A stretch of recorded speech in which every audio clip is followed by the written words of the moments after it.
ready to go. So welcome to this edition of the Native News Update on this Tuesday, February 15th. I'm your host for today's program, Paul DeMain.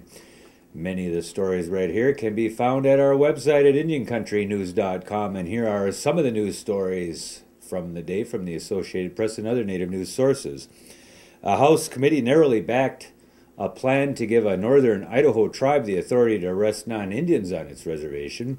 The 8-6 vote in the House Judiciary and Rules Committee last week came after a 6-hour hearing. It now has to go to the full House vote there in Idaho.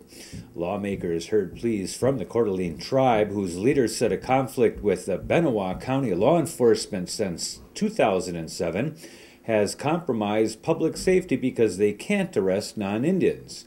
Meanwhile, Benewah County prosecutor Douglas Payne said he fears the tribe could abuse the powers they would win through this bill should it become law by arresting people and then trying them in tribal court.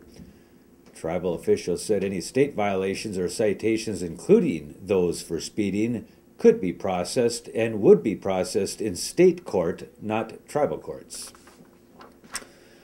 The Red Lodge District Board of Trustees in Montana has scheduled a vote this week on whether the school should drop its Redskins mascot.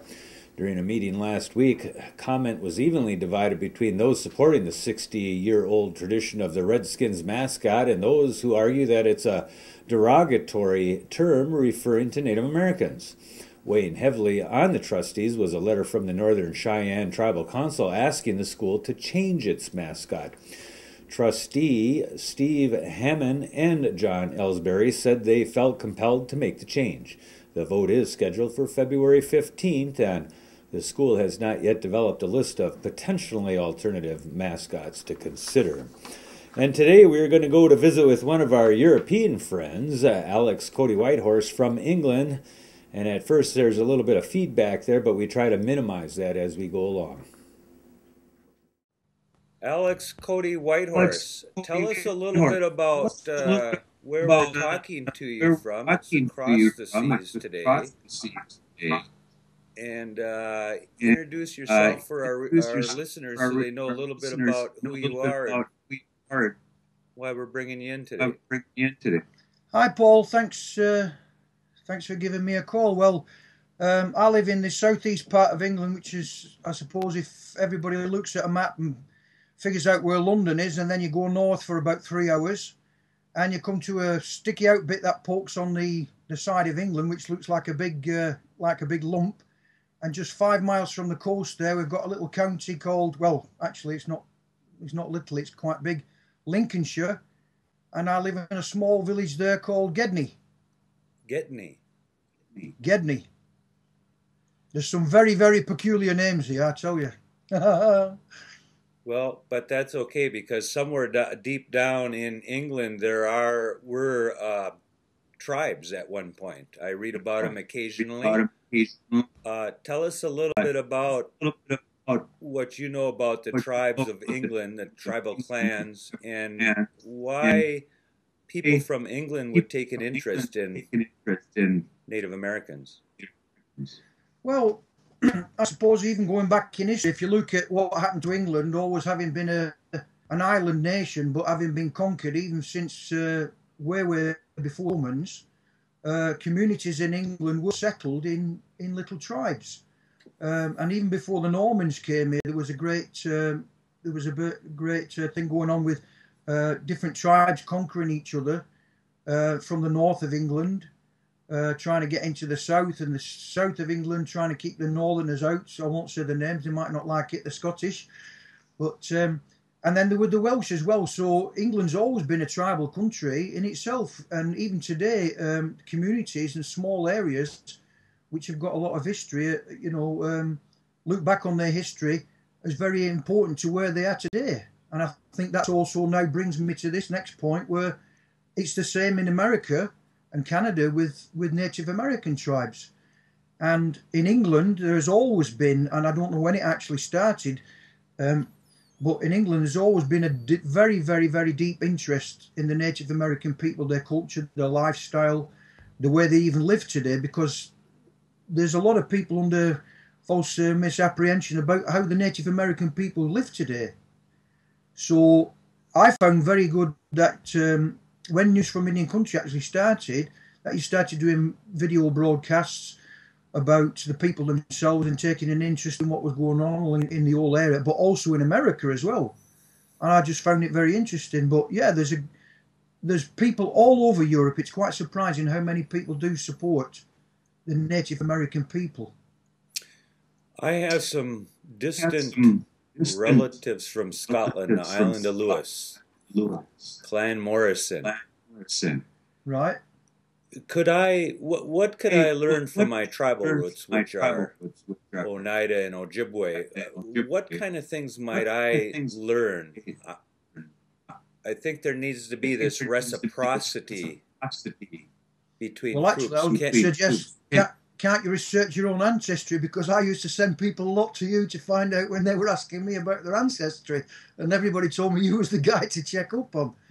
But yeah, it's funny when people do actually start researching their ancestry and find out because either one of the parents married maybe an American, or somebody married one of the settlers that came over from England and from other parts of the world. It's quite amazing, really, to find out what ancestry you've got up.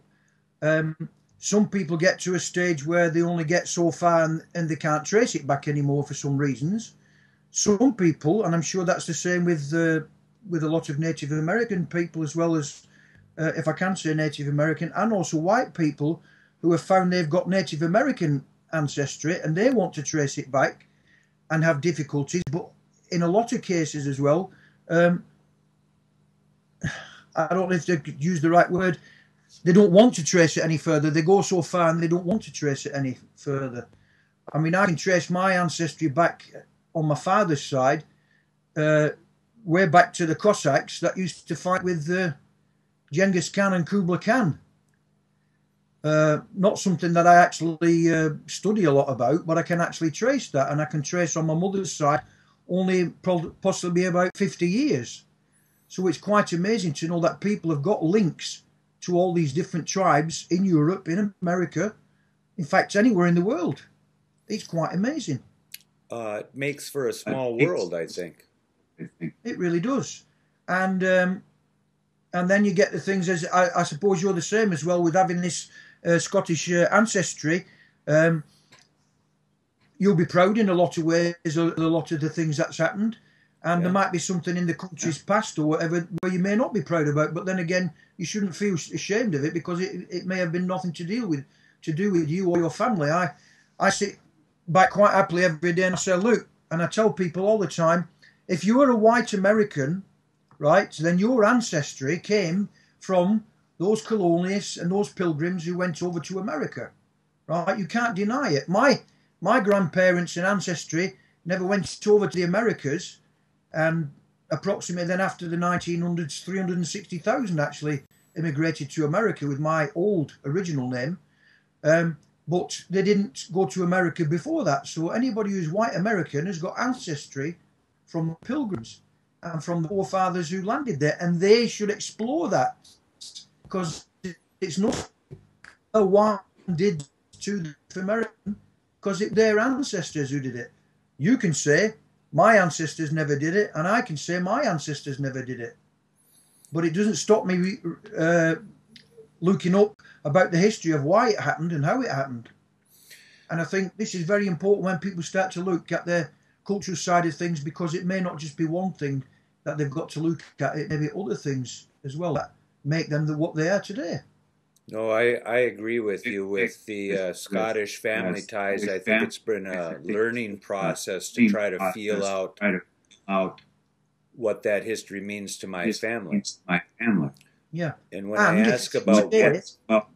And if you think today about what's going on or what went on hundreds and hundreds of years ago, when Scotland was an actually enemy of England, and the England were trying to refuse the Scottish the rights to live the way they wanted to live, with all the different clans and what they did.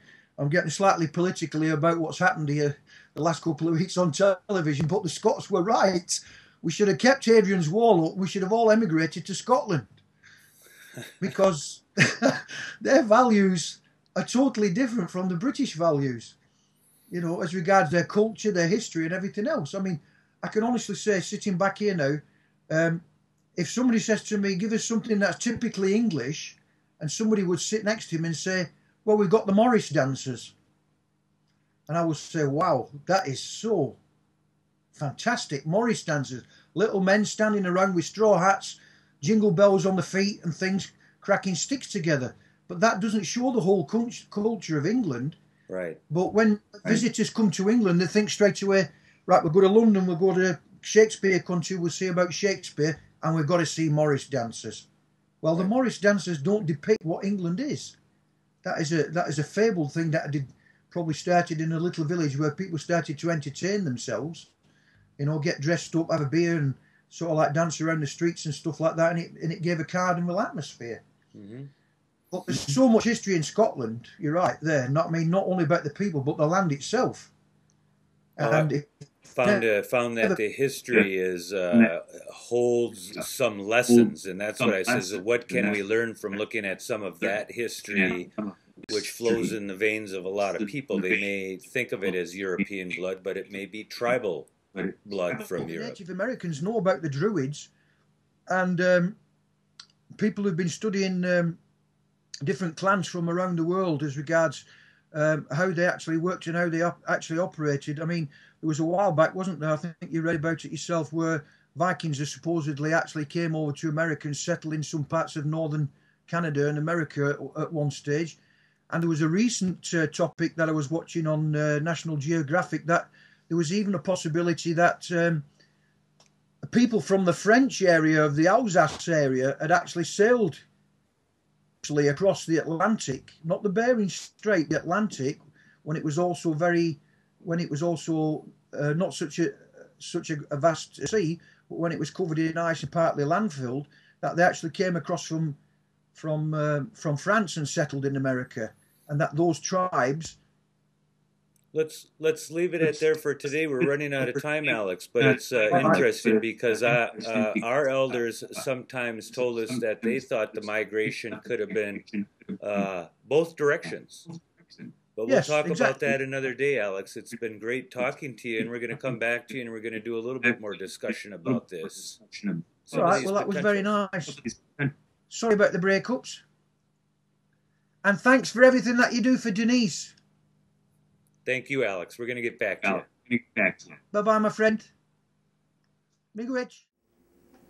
And tomorrow, join with us when we talk with Shoshone-Bannock correspondent Mark Trahan about the proposed president's budget. And that is the latest roundup of news from Indian country on this edition of the Native News Update. Miigwech for showing up. Come back again soon.